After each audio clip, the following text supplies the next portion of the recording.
Now, many students are really stressed out when they see questions like these, and I'm here to show you that there's really nothing to be scared about.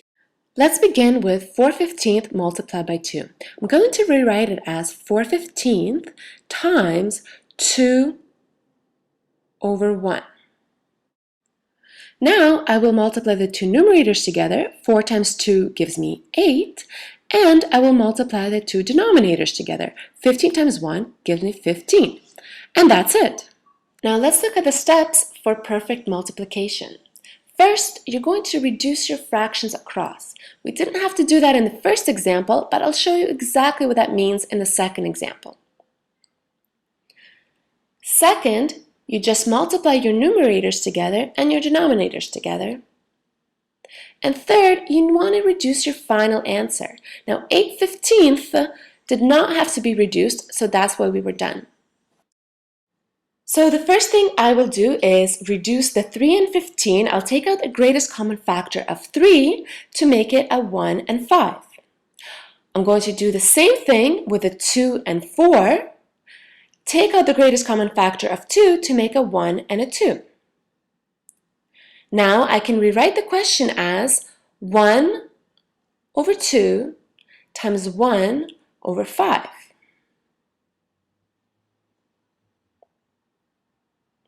Once I multiply the numerators and the denominators together, I'm going to get a final answer of 1 over 10. Now this can't be reduced any further, so I'm done. Let's look at division. The steps to dividing fractions are to flip the second fraction, it's called a reciprocal, and then multiply them as we have done before. Let's look at our first example. I'm going to rewrite it as 4 over 5 times 3 over 2. I took the reciprocal of the second fraction. Now I can reduce the 4 and the 2 to 2 and 1. The 5 and 3 can't be reduced because there's no greatest common factor, so now I'll just multiply. 2 times 3 gives me 6, and 5 times 1 gives me 5. Our second example has a mixed fraction, 2 and 1/10. So that 2 can be thought of as 20 over 10, and I will rewrite that mixed fraction as an improper fraction of 21 over 10. Which now I'm going to multiply by the reciprocal of 7 over 20, which is 20 over 7.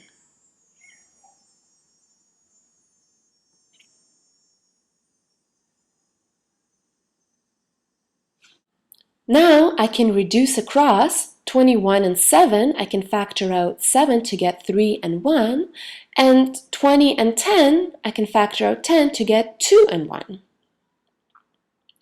Now I will multiply my two numerators and my two denominators to get 3 times 2 is 6 and 1 times 1 is 1, which can also be just written as 6. 3 tips to follow. Tip number 1, rewrite all your mixed fractions as improper fractions. For example, 5 and a third. You can think of this 5 as 15 over 3 and add that to the 1, which is going to give you 16 over 3.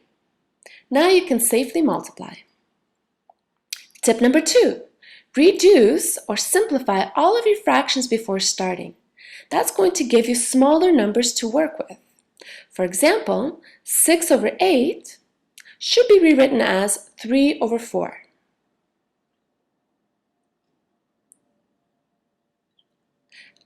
And tip number 3, any whole number can and should be written as a fraction over 1.